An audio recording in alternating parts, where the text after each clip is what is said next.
Dave Prowse here once again to talk about how to pass the CompTIA A+ 220-901 and 220-902 exams and get your A+ certification.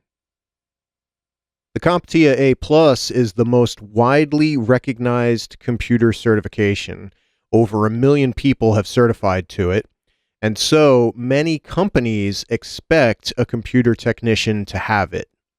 The A+ certification demonstrates to employers that you have the basic knowledge necessary to perform the duties required of a computer tech.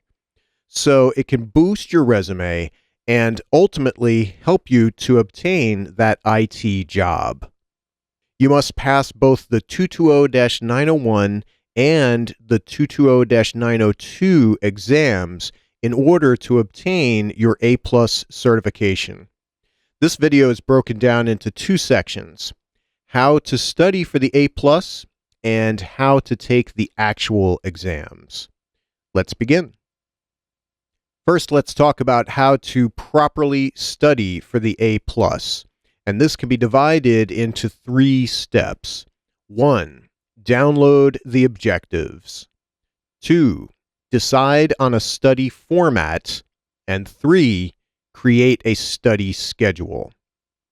Let's start with the first one. Download and analyze the A+ objectives. I can't stress this enough. It's so important to look at the A+ objectives and to use them as a guide while you're studying. They give a pretty clear picture of what you should expect on the exams. These can be obtained from the CompTIA website, and I have links on my website as well. And let's show the process now and take a quick look at the objectives.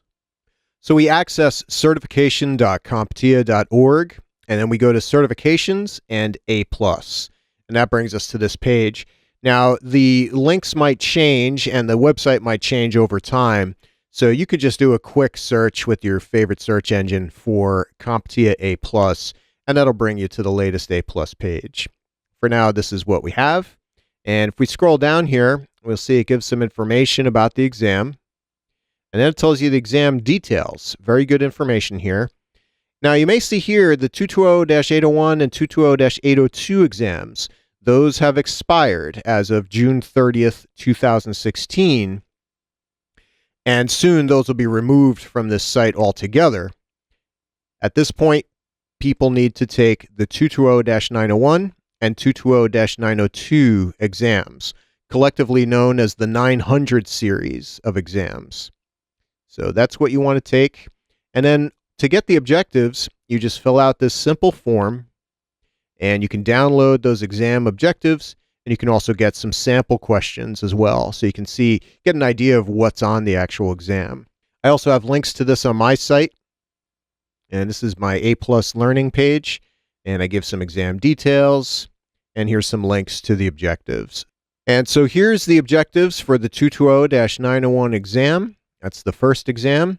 And if we scroll down, we'll find all kinds of nice information about the exam, exam accreditation, policies, etc. And then the test details. If you look here, maximum of 90 questions. You might get less. You might get 65 questions, but a maximum of 90. Types of questions: multiple choice, for example, answer from A, B, C, or D, or beyond. And also performance-based questions, which may ask you to do a matching exercise or some type of drag and drop exercise or some type of simulation in a computer system. And so those are performance-based exercises, and quite often you'll get 5, 6, 7 of those questions, but that number has been on the rise of late. So that could be more. You have to be ready for the performance-based questions. The best way to do that is to practice on your computers in a hands-on fashion. Length of test, 90 minutes. I recommend you take all that time to study for the exam. If you have time at the end, you should go back and review the questions. Recommended experience, 6 to 12 months of hands-on experience in the lab or field. Highly recommended. Not required, but highly recommended. Passing score is 675 on a scale of 900. So an interesting passing score, an interesting scale they're using. And if we go back to my website, I talk about that a little bit in the exam details. And you can roughly equate that to answering 72% correct. So you want 72%. You want to get 72% correct or more on the exam. And that will enable a passing grade. Down here, we have the domains. This is what the exam is broken down into. These are the categories of the exam. And there's 4 domains for the 220-901. Domain 1 is hardware, and that is 34% of the exam. Domain 2 is networking. That's 21%. Domain 3 is mobile devices. That's 17%. And domain 4 is hardware and network troubleshooting, and that's 28%. So the majority is hardware, CPUs, RAM, motherboards, power supplies. So that's huge. You got to know your hardware. And something that's new to this first exam of the 2 is troubleshooting. Troubleshooting could be considered the most vital ability for a technician to possess. You got to have it as a tech. And so it's very important for both A+ exams, and it's a huge portion of this exam. And the best way to become a good troubleshooter is really to just work on systems, work on the hardware, work on the software, reverse engineer problems, break and fix, disassemble and reassemble systems. That's the way to do it. And those are the domains of the CompTIA A+ 220-901 and the breakdown of percentages. So what I recommend you do is take this document and print it out, and then break out a couple pens, a blue pen and a red pen, so that you can mark up the document. And what you want to do is you want to review all of the objectives that you see here. So for example, here's the first domain, 1.0, that's hardware. Then we have each objective. 1.1, given a scenario, configure settings and use the BIOS or UEFI tools on a PC. And then it breaks that objective down into individual bullets. So firmware upgrades, flash the BIOS. Do you know how to flash the BIOS or the UEFI? Do you know how to do a firmware upgrade? Do you understand how to look at BIOS component information like the RAM and the CPU and analyze those devices and see if they're installed properly and working properly? So that's the thing you want to do. You want to look at each of these guys and discern whether you can do these things or not in the system.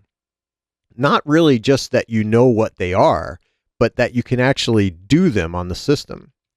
And so you can take your pen and check mark the ones that you know. So let's say if you know how to flash the BIOS, you check mark it. If you know the BIOS component information, check mark that guy.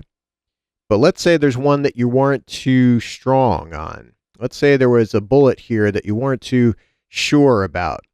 For example, BIOS security, TPM, LoJack, secure boot. Well, then you'd break out that red pen and give that a red X. And this way, you can scan through this document and see all the red X's and see the things that you need to work on. And you should do this before you even start studying from a study guide or any of that. Go through the whole document and either check mark what you know, like monitoring, or red X what you don't. For example, boot sequence, the boot priority for different drives.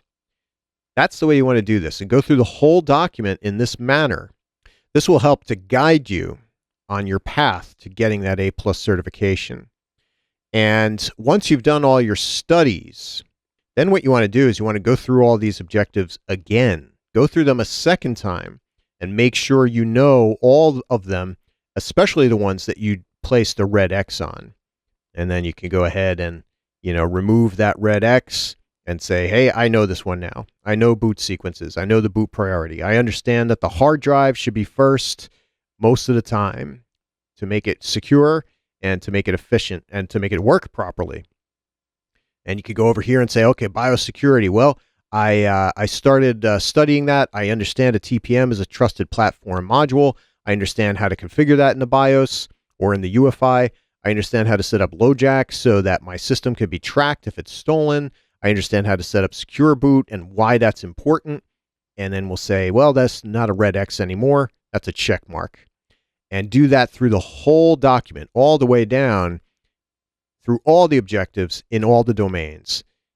So that's the 901 objectives. And then we have the 902 document. And I've already scrolled down here to the domains and the percentages of the examination for those domains. The 902 is more about the software. So we have domain 1.0, Windows operating systems, a whopping 29% of the exam. And it makes sense because most companies use Windows. Domain 2.0, other operating systems and technologies such as Linux and Mac OS, but also Android and iOS. And that's 12% of the exam. So a much smaller percentage, but still very important to study. 3.0 is security, 22% of the exam. 4.0, software troubleshooting, a huge 24% of the exam. So again, more troubleshooting. Really, everything's going to be scenario oriented, and many of the questions are going to be troubleshooting based.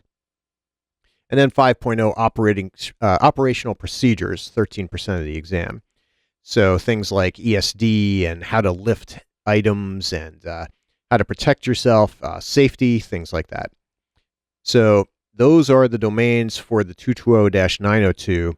And you want to do the same thing. You want to go through this document the same way, go through all the objectives, and then say, okay, do I know this? Do I not know it? And check mark it or red X it as you see fit. Okay, so second part of how to properly study for the A+, decide on a study format. And we have three main options here. The first is self-study textbooks. This is still the most common format, and it's why I wrote the A+ Exam Cram Study Guide and the supplemental A+ Exam Cram Practice Questions book. And you can find links to those in the description of this video. If you've been working on computers for a while, then the Exam Cram Study Guides are the books to use.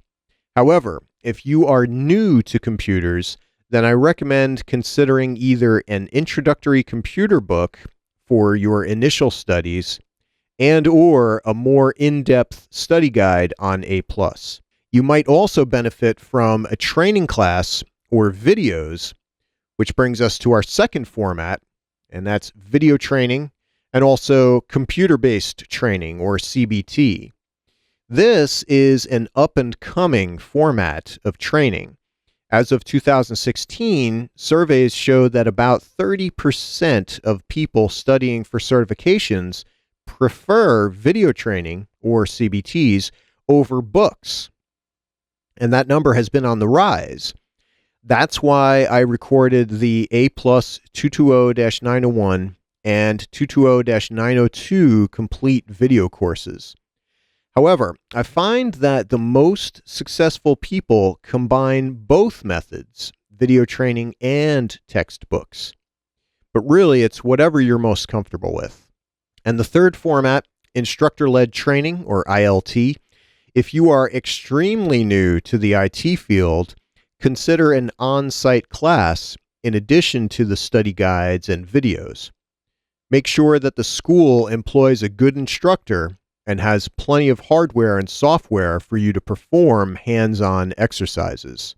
Ask if you can audit a class to see if it's right for you before signing up. I've personally taught over 2,000 students in private and public institutions and can tell you that the hands-on component of the class is the most important one. I don't teach at a school unless they have lots of gear and software that the students can make use of. You got to have that hardware gear. You got to have that software that you can install. So make sure that the school has those things. Looking for inexpensive training?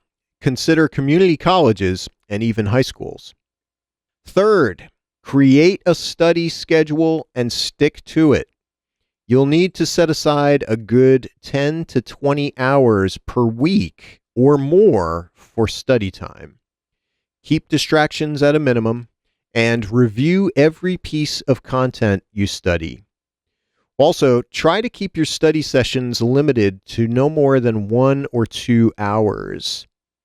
The average person has a bit of trouble retaining information after an hour or two of intense study. So, know your limitations and try to keep to a set amount of study time every day. In the last chapter of the A+ exam cram, you'll find a checklist. And it's good to create your own little checklist or to-do list.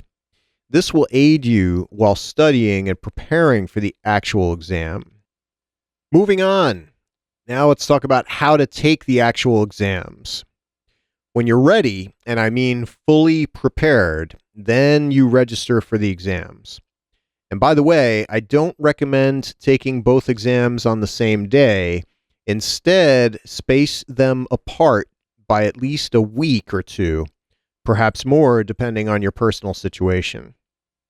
You register for the exams with Pearson VUE. Pearson VUE is the sole provider of CompTIA exams, and you can access them online at pearsonvue.com. First timers will need to create an account on Pearson VUE's website. Then you select which exam you wish to take and decide when and where to take the exam. Finally, pay for the exam cost by credit card. Now, there's some ways to save money on the exam. There are providers that offer discount codes. For example, Pearson has these. And here's an example right here. Save 10% on CompTIA exam vouchers. Use this particular code, GetCert 2016. The codes change over time, but these discount codes are normally used when purchasing vouchers at the CompTIA marketplace, as opposed to paying at the Pearson VUE website. And you might also want to consider third-party discount vouchers. You can save money when you use these, again, often 10%, and you can find providers of vouchers all over the internet. When you purchase a voucher, the vendor will send you a voucher number via email. This voucher number is normally good for 1 year. Then, instead of paying Pearson VUE, again, you simply enter the voucher number into Pearson VUE's website when registering. So it's a quick extra step that can save you a little money. And also watch for early expiration vouchers, so they can save you the most. But you have to make sure you get the exam in before the voucher expires. Ultimately, you want to save money, and it adds up over time if you plan to take multiple certifications. Okay, switching gears a little bit, allow me to mention a couple of helpful tips when taking the actual exams. The first is show up early. You'll need extra time to find the testing center, and you'll need to sign in when you get there. Be prepared to show up a half an hour before your exam is scheduled to begin. Next, bring 2 forms of ID. You will need to show proper identification. One should be a photo ID, and both should be signed. And bring your cram sheet or cheat sheet. If you get to the testing center early, you could study off of this cram sheet while sitting in the waiting area.